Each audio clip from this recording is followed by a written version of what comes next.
les amis, aujourd'hui nous recevons Raoul Tchofo. Vous n'allez pas confondre avec Raoul Wafo. Donc il n'y a pas d'amalgame à poser à ce niveau-là. Donc nous recevons Raoul Tchofo. Avec lui aujourd'hui, nous parlerons certainement de comptabilité, nous parlerons de fiscalité aussi, nous parlerons de tous ces éléments-là qui entrent dans la gestion de l'entreprise, qui quelquefois sont négligés, ou alors mal comprises, ou alors incomprises par les uns les autres, et qui nous amènent à nous trouver dans des situations incongrues. On sait que depuis un bout de temps, depuis cette année 2024, le Cameroun est en train de faire une sorte de redressement à ce niveau-là, et ceci pour tous les Camerounais, que vous soyez dans l'informel ou le formel, que vous soyez même chômeur, il faudrait que vous ayez un UI. Donc on abordera toutes ces questions-là avec notre invité aujourd'hui.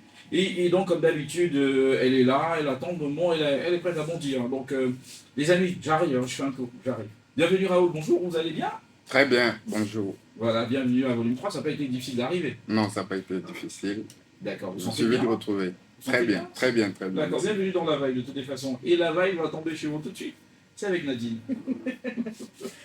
C'est quoi cette façon de m'introduire comme si je suis la zone de turbulence dans ce vol? Faut pas... Non du tout, Nadine, je dis simplement que tu lui apportes un entremets, c'est un encart. Juste le temps qu'il se mette bien, et après, en deuxième partie, tu lui serviras le repas de résistance. Hein? On verra bien. Bonjour, monsieur Tchofo. Bonjour, madame Bienvenue chez Nadine. Volume 3. Merci. Voilà. Donc, avec vous aujourd'hui, c'est un aspect... Parce que, honnêtement, il n'y a pas d'entreprise s'il n'y a pas de comptabilité véritable. Et on reçoit souvent les entrepreneurs, mais on ne parle pas souvent des autres aspects de l'entrepreneuriat. C'est ce qu'on va faire avec vous aujourd'hui. Donc, Medium Consulting and Infosoft est présenté comme un cabinet d'expertise comptable et de conseil fiscal. Moi qui ne comprends rien quand on commence à parler de finance, c'est quoi la différence entre les deux? Ok. Medium Consulting and Infosoft, c'est un cabinet d'assistance comptable et de conseil fiscal. D'accord. Ok. Si je veux bien comprendre votre question, c'est la différence entre le côté comptable et le côté fiscal, c'est ça? Oui, tout ça c'est l'argent. Ok. La comptabilité, c'est beaucoup plus pour soi. On fait la comptabilité pour soi, pour savoir si on gagne ou si on perd, en gros. La fiscalité, c'est beaucoup plus pour l'État, pour pouvoir répondre aux obligations fiscales. Donc, de façon brève, voilà un peu la définition entre les deux. Donc, dans l'assistance comptable, c'est quoi? Assister les entreprises à bien gérer leurs comptes et à savoir exactement ce qu'il faut faire. Et le conseil fiscal, c'est, comme on dit souvent, quand c'est l'heure de faire la DSF, de toute façon, on va la payer en temps souvent beaucoup. Savoir ce que vous devez donner à l'État. Oui. Voilà. Oui, en ce qui concerne la comptabilité, on assiste les entreprises ici pour leur permettre d'avoir un bilan qui permet de présenter la situation financière d'une entreprise à une date donnée, permet de savoir ce qu'on a et permet également de savoir les dettes de l'entreprise. Et le bilan va, par ricochet, nous permettre de savoir combien est-ce qu'on gagne ou bien, si on a perdu, combien également. Voilà. La fiscalité, quant à elle, à la fin de chaque mois, parce que la DSS c'est beaucoup plus annuel, mais en ce qui concerne la fiscalité, on va beaucoup plus parler des déclarations spontanées, d'abord manuelles, d'abord mensuelles. On va permettre aux entreprises de pouvoir répondre aux obligations fiscales telles que le paiement de la TVA, le paiement des patentes ou bien de l'impôt libératoire qui peut être trimestriel, voilà, le paiement des acomptes. Bref, il y a une panoplie d'impôts que les entreprises sont appelées à payer mensuellement. Justement, est-ce que les entreprises sont assez outillées pour savoir exactement ce qu'il faut faire, quand est-ce qu'il faut le faire? Parce qu'on gère son business, l'argent rentre. Est-ce que sur le plan de la comptabilité, de la fiscalité, tout le monde est à jour? Tout le monde n'est pas à jour. Déjà que dans notre environnement, beaucoup d'entrepreneurs pensent que la comptabilité n'est pas assez importante. Ils jugent qu'ils peuvent faire la comptabilité eux-mêmes, ou bien d'autres même jugent que ce n'est pas utile, surtout lorsqu'ils gèrent leur business eux-mêmes. Ils jugent que, ok, moi je gère mon business moi-même, je n'ai pas besoin de faire la comptabilité pour savoir combien je gagne, combien je paie, parce qu'ils trouvent peut-être que c'est assez coûteux lorsqu'ils vont recruter un comptable en interne ou lorsqu'ils vont recruter un comptable externe pour qu'ils viennent gérer ou bien pour qu'ils servent de consultants.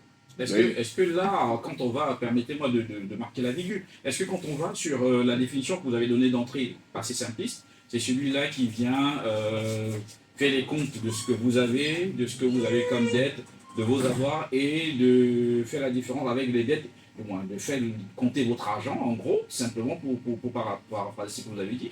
Est-ce qu'en ce moment-là, ils ne sont pas en droit de dire que c'est cher parce qu'ils tiennent leur cahier eux-mêmes, ils savent combien entrer, combien sortir, quelles sont les dettes qu'il y a dehors. est-ce que là, ils n'ont pas raison de dire que c'est cher? Non, parce que la comptabilité ne se résume pas qu'à compter de l'argent. Mm. Parce que certaines personnes, lorsqu'ils vont nous écouter, ils vont croire que, ok, lorsque le comptable vient, on va dire, ok, où est l'argent on compte? En fait, le comptable ne touche même pas les pièces, il ne touche pas de l'argent. Mm. La comptabilité est beaucoup plus complexe et elle est utile. C'est pourquoi j'ai dit que la comptabilité, c'est beaucoup plus pour l'entrepreneur et non pour l'État. Alors que la fiscalité, c'est pour l'État, c'est pour permettre à l'entrepreneur d'être en règle avec l'État afin de ne pas avoir de difficultés. Je vais venir ici en ce qui concerne la comptabilité et je vais essayer d'énumérer ou bien de dire pourquoi la comptabilité est importante. Ouais. J'ai commencé par le premier point qui permet de savoir combien on gagne, combien on perd. Ok, je pense que tout le monde, lorsqu'on écoute, on sait que la comptabilité, c'est ça son but, c'est ça son objectif. La comptabilité va également vous permettre, lorsqu'on va entrer dans le détail, à partir des logiciels de gestion, parce qu'il faut noter que la comptabilité aujourd'hui ne se fait pas de façon manuelle comme on le faisait avant. Voilà, il faut un logiciel de gestion, mais il faut un outil qui va permettre à cette entreprise-là de bien faire sa comptabilité afin d'être plus performante. Donc, avec un logiciel de gestion, lorsque vous faites de la comptabilité, ça va vous permettre de savoir combien vous gagnez, par exemple, par client. C'est-à-dire, lorsque je fais la facture à un client, je suis capable déjà de savoir combien est-ce que je gagne sur ce client. Ça va également me permettre de faire ce qu'on va appeler le suivi de la clientèle, ou bien, je vais dire ici, le suivi du risque client. Voilà, c'est le terme. Le suivi du risque client, c'est quoi? Lorsqu'on accorde des crédits à des clients, on a parfois besoin de savoir jusqu'à quel palier on peut le faire. Je peux dire que, ok, tous mes clients, ou bien le client X, Y et Z, je peux les accorder un crédit de 1 million, par exemple. Lorsque ce palier-là sera dépassé, il sera impossible pour le vendeur de pouvoir établir une facture au nom du client. Donc, de façon automatique, lorsqu'on va vouloir établir la facture, ce sera impossible de pouvoir faire ce document-là, en fait, faire cette facture. La comptabilité a aussi plusieurs objectifs. Elle n'est pas que pour l'entrepreneur. La comptabilité a aussi un objectif, lorsqu'on veut, par exemple, faire du crédit à la banque, on a besoin de ce qu'on va appeler un bilan, on a besoin d'un compte-résultat. On va parler ici de l'analyse financière, ce qui va nous permettre d'analyser si l'entreprise est, je ne dirais pas rentable, si l'entreprise est finançable. C'est-à-dire, est-ce que si on emprunte le crédit, est-ce qu'elle sera en mesure de rembourser? Voilà. Donc, pour ça, on a besoin du bilan qui est établi à partir de la comptabilité. On a besoin d'un compte de résultat, par exemple, qui sont des éléments comptables. Et tous ces éléments-là permettent d'analyser l'activité et à la fin, ça permet également de savoir combien on gagne, combien on perd. Donc, là, on vient de prendre l'utilité de la comptabilité pour la banque, si on veut par exemple avoir un crédit. On va attaquer un autre point, l'utilité de la banque pour les investisseurs, l'utilité de la comptabilité pour les investisseurs. Si aujourd'hui, vous souhaitez investir dans une entreprise, vous aurez besoin de savoir, est-ce que cette entreprise-là, voilà, est-ce qu'elle me permettra de fructifier l'argent que je vais y investir? Vous voyez? Donc, chaque personne, lorsque vous venez dans une entreprise, vous avez besoin de cette information-là. Et cette information-là ne peut être disponible qu'à partir de l'analyse des documents comptables. Donc, si on n'analyse pas les documents comptables, on ne peut pas les obtenir. Donc là, j'ai parlé de la banque, j'ai parlé des investisseurs. Je vais aussi parler de l'international. Si vous êtes une entreprise qui est cotée en bourse, lorsque vous êtes coté en bourse, on a besoin les investisseurs étrangers. C'est vrai que ça rejoint toujours le point des investisseurs. Oui. On a besoin d'un bilan. Mais ici, le bilan que vous allez donner en bourse n'est pas le bilan classique. C'est un bilan qui doit respecter les normes internationales. Parce qu'il faut que le bilan respecte un certain nombre pour ne pas fausser l'analyse des investisseurs étrangers. Parce que la façon dont on établit le bilan au niveau du Cameroun n'est pas la façon qu'on établit le bilan au niveau international. On a donc besoin de ces documents pour pouvoir analyser. Donc voilà un peu en ce qui concerne la comptabilité sur un plan général. Donc ça veut dire qu'une entreprise qui ne tient pas régulièrement ses comptes, ça ne sert à rien d'aller à la banque, dire que j'ai demandé financement, on m'a refusé. C'est parce que sur ce document-là, si c'est mort dessus, ça ne sert à rien d'y aller. C'est mort. Vous ne pouvez pas demander un crédit. En fait, puisque quand vous partez à la banque, la personne qui vous donne du crédit lui, c'est un business. La banque gagne de l'argent à partir du crédit qu'elle accorde. Et elle ne donne son crédit que si elle a la certitude que vous allez rembourser ce crédit-là. D'accord. Ce qui veut dire qu'aujourd'hui, pour tous ceux qui ont déjà créé des entreprises ou pour ceux qui sont en passe de créer des entreprises, sur le plan de à quel moment est-ce qu'on pense à la comptabilité? C'est quand on crée, c'est une fois que l'entreprise est établie, qu'est-ce qu'on fait? On recrute un comptable. Est-ce qu'un assistant comptable peut faire les mêmes missions ou bien il vaut mieux externaliser et peut-être confier ce service-là à votre cabinet? OK. Pour un départ, vous pouvez externaliser la comptabilité, déjà, parce que au départ, la comptabilité n'est pas assez vaste. Donc, vous pouvez externaliser la comptabilité à un cabinet. Là, on va vous aider en tout cas à faire votre comptabilité de façon hebdomadaire, par exemple, en fonction du flux des activités. Et vous donner également le résultat de façon annuelle, de façon mensuelle d'abord, et répondre également à toutes ces obligations de façon annuelle. Maintenant, lorsque l'activité se développe, il faut également un comptable en interne pour pouvoir, parce que le cabinet qui va peut-être répondre aux obligations de façon hebdomadaire ne sera pas là chaque fois pour répondre, pour vous donner certaines informations. Donc, lorsque l'activité commence à se développer, vous avez besoin d'avoir un comptable sur place qui va déjà répondre.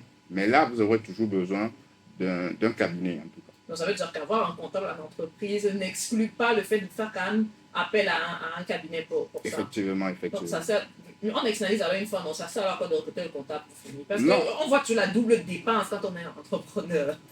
Non, en fait, vous savez, les déclarations fiscales, lorsqu'il s'agit des opérations avec le fisc, ce sont des opérations où, à la moindre erreur, on peut vous faire un redressement qui peut vous coûter des millions de francs CFA et entraîner la faillite de votre entreprise. Donc, du coup, ce sont des éléments sur lesquels on ne badine pas. On préfère confier cela à des professionnels qui ont l'habitude de faire ce travail-là. Donc, c'est pourquoi c'est toujours mieux. Le comptable est là. Il va répondre, comme je vous l'ai dit, enregistrer les pièces, parce que les pièces s'enregistrent au jour le jour. Et lorsque le volume est assez important, le cabinet ne va pas pouvoir le faire de façon hebdomadaire, parce que déjà, après une semaine, il y aura beaucoup d'opérations. Donc, le comptable sur place, il sera déjà là pour gérer la comptabilité de façon directe, enregistrer les opérations, fournir les informations en temps réel. Voilà. Maintenant, pour les autres, les déclarations fiscales, montage de la DSF, montage des bilans financiers, réalisation des inventaires. Le comptable sur place, il peut même, si possible, faire ce qu'on appelle un rapport d'activité et d'analyse de la rentabilité. Là, c'est possible. Mais pour les autres, c'est toujours mieux de pouvoir confier à un cabinet. Donc, pour chaque entreprise en matière de comptabilité, il vaut mieux avoir, on va dire, c'est comme une double vérification. Oui. C'est vrai que c'est pas, je ne vais pas appeler ça comme une double vérification. Parce que vous savez, les gens qui viennent en entreprise n'ont pas toute l'expertise. C'est-à-dire, avoir un comptable qui maîtrise à la fois le côté comptable et le côté fiscal de A à Z, c'est très compliqué. Donc, du coup, ce n'est pas une double vérification, les tâches sont départagées. Donc, le travail que le comptable fournit sur place, c'est ça que le cabinet va utiliser pour pouvoir faire son travail aussi. Donc, les tâches sont assez réparties. Ok, maintenant, on doit parler, tout à l'heure, vous l'avez mentionné un tout petit peu, vous avez dit qu'on doit abandonner les registres qu'on trouve souvent dans lesquels on trouve tout là. Ça veut dire que ça, c'est à proscrire, c'est à bannir. Il vaut mieux utiliser les logiciels de gestion. Utiliser un logiciel de gestion. Est-ce que c'est le plus dur à maîtriser dans ce secteur d'activité? Parce que j'ai l'impression que c'est un tout petit peu votre cheval de bataille. Ouais, c'est vrai que c'est la porte par laquelle je suis entré. J'ai beaucoup travaillé dans ce sens-là. Parce que vous savez, qu'est-ce qui apporte le plus de valeur? Lorsqu'on parle de la comptabilité, vous savez, la comptabilité est beaucoup plus... Elle se ressent, ou bien son utilité se ressent le plus dans des moyennes et grandes entreprises. Les PME, quant à elles, certains ne font même pas de la comptabilité. Ils n'ont même pas besoin. Je prends l'exemple d'un quincailler qui a ouvert sa boutique. Il est là au marché. Il va vous dire qu'il n'a pas besoin de comptabilité parce que c'est lui qui est là chaque matin, il ferme le soir et il rentre. Donc lui, il n'a pas besoin de... Il va te dire que non, je n'ai pas besoin. Si je prends de l'argent, je n'ai pas besoin de savoir combien je gagne. Je prends de l'argent, c'est moi qui prends, c'est mon business. C'est mon agent. C'est mon agent en fait. Exactement, c'est la réponse qu'il donne. Vous voyez? Donc ici, le logiciel de gestion est très capital pour les PME parce que c'est déjà là où ils vont voir sa plus-value. Par exemple, j'ai pris une anecdote je préfère la citer actuellement. Lorsque j'étais comptable dans une entreprise de vente de matériaux de construction, si j'ai commencé par là, nous, on avait un fournisseur un très grand fournisseur pourtant, mais lui n'utilisait pas de logiciel de gestion. Donc lui, il utilisait le facturier manuel. On avait acheté les marchandises et il a fait la facture, il a écrit les montants et calculé il a sommé avec la calculatrice. Donc lorsque je reçois la facture de mon côté, nous on utilisait déjà un logiciel de gestion. J'enregistre dans le logiciel et je constate qu'il y a un manquant. En fait, il y a une différence de 30 000 francs. En notre faveur. Ça veut dire que lui, il a perdu 30 000 francs. Voilà. Tout simplement pourquoi? Parce qu'il a fait l'erreur lorsqu'il sommait. Et j'ai fait une petite analogie par là, ou bien une petite déduction, en disant que si par semaine, il fait 2 factures comme cela, ça fait 60 000. Par mois, 60 000 fois 4, ça fait 6 fois 4, ça fait 240. Par an, par 10, ça fait 2 400 000. Donc, en un an, on est déjà environ 3 millions de pertes. Et est-ce que se permettre d'avoir un logiciel de gestion ou bien comptable peut équivaler ce coût? Non. Vous voyez que sur le long terme, ça c'est parce qu'on est même gentil, parce qu'il y a des factures, il va perdre peut-être 100 000, parce qu'il est en train de sommer. Donc là, je donne cette anecdote-ci parce que c'est une réalité, c'est quelque chose que j'ai vécu, pour permettre aux entrepreneurs de comprendre l'importance. Il y a cette parole qui dit qu'en voulant trop gagner, on perd toujours. C'est un artiste, voilà, c'est un Bruno. En voulant trop gagner, on perd toujours. Et chaque fois, moi, j'essaye toujours de ressortir cette anecdote parce que c'est capital de pouvoir utiliser un logiciel de gestion afin d'éviter ces différentes erreurs. Vous voyez, là, on fait une perte directement de 3 millions par an au minimum, parce qu'on peut aller à plus. Alors que s'il décidait d'avoir un logiciel, d'avoir un comptable, je vous assure que si vous sommez tout ça, ça ne va pas donner les 3 millions. D'accord. Donc, c'est peut-être parce qu'on va dire que l'erreur humaine et qu'on peut totalement faire confiance à la machine et tout ça. Non, la machine est programmée et ça vous donne le résultat que vous... La machine n'est pas humaine. L'erreur est humaine, vous avez dit l'erreur humaine. Donc, la machine ne peut pas commettre d'erreur puisque la machine produit le résultat que l'homme demande. Mais si on lui donne une mauvaise information, ça va être compliqué aussi. Si l'homme donne une mauvaise information, oui. Mais si... c'est quoi dire que la machine donne le résultat voulu par l'homme. Donc, la machine ne fait pas d'erreur. Parce que c'est l'homme qui a des syntaxes et tout ça. Voilà, exactement. Est-ce qu'on peut dire donc que c'est cette, je ne sais pas s'il faut dire méconnaissance des logiciels de gestion ou faible utilisation ou pas utilisation du tout, c'est la raison pour laquelle beaucoup d'entreprises mettent la clé sous perce, on peut poser la question comme ça. En tout cas, je pense que... Est-ce que vous avez constaté en tout cas de vos missions sur le terrain? Oui, je pense que c'est l'une des raisons parce que la non-utilisation d'un logiciel de gestion a plusieurs autres inconvénients. Par exemple, si vous avez une entreprise où il y a des personnes externes qui y travaillent, on peut trouver des personnes qui volent le stock. Et si vous n'avez pas un logiciel, pour contrôler votre stock, voilà, vous n'allez pas savoir. Donc le logiciel va également vous permettre de suivre le stock et à la fin du mois de faire des inventaires. Donc, lorsqu'on fait les inventaires, on dit qu'en machine il y a 10, sur le terrain il y a 9. Ça veut dire qu'il y a eu un manquant de 1. Là, on trouve le magasinier qui... voilà. Les entrepreneurs qui écoutent certainement cette émission savent que le vol en entreprise est très récurrent. Et un employé, là, il peut porter de la marchandise et puis il disparaît. Si vous n'avez pas un système de contrôle qui est mis sur pied, voilà, le vol de façon répétée, ça va entraîner la fermeture de l'entreprise. D'accord. Justement, c'est peut-être pour ça, la raison pour laquelle vous avez présenté le 20 octobre dernier, 5, jusqu'à 5, parce que moi le chiffre m'a interpellé quand même, 5 ouvrages d'accompagnement pour la maîtrise d'un logiciel en particulier. Je pense que ça s'appelle, pour ceux qui font la comptabilité Sage 100, moi, quand même. Sari. Oui, Sage 100, c'est vrai qu'à l'époque on parlait de Sage Sari, mais depuis on parle de Sage 100. Ouais. Comment et pourquoi tout ça a commencé? Pourquoi finalement les mettre dans un ouvrage, les 5 en particulier? Si c'était un ouvrage, ça ne suffit pas, c'est quoi les particularités?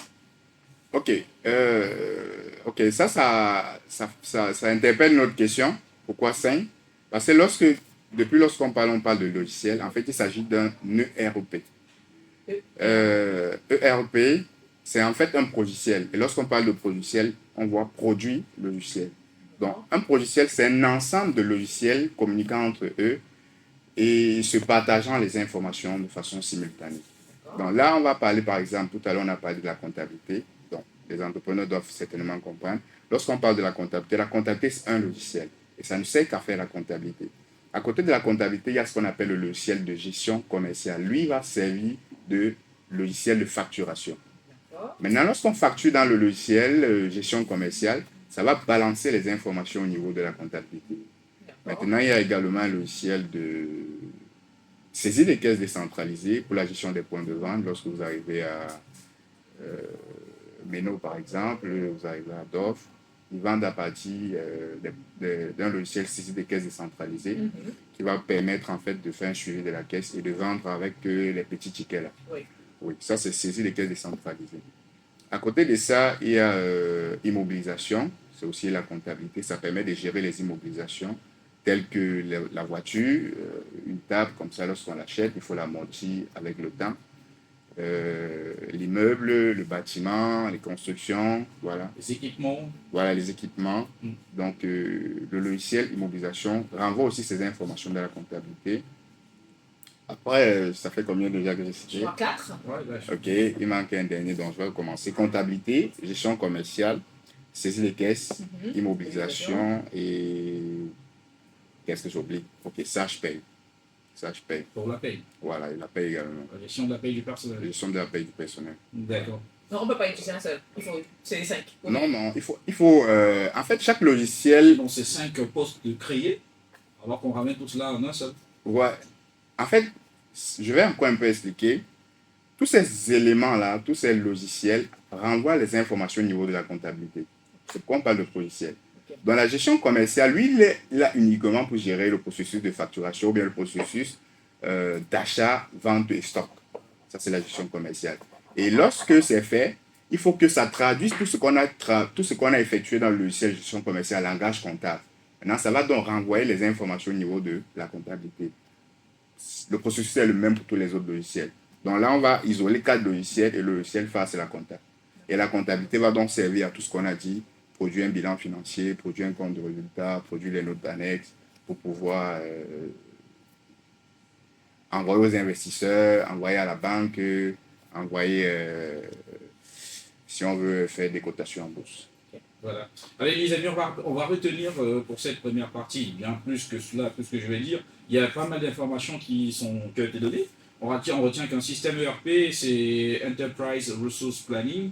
Donc c'est un planning de ressources en entreprise. Et donc on va marquer une pause, on se retrouve dans un instant. A tout de suite.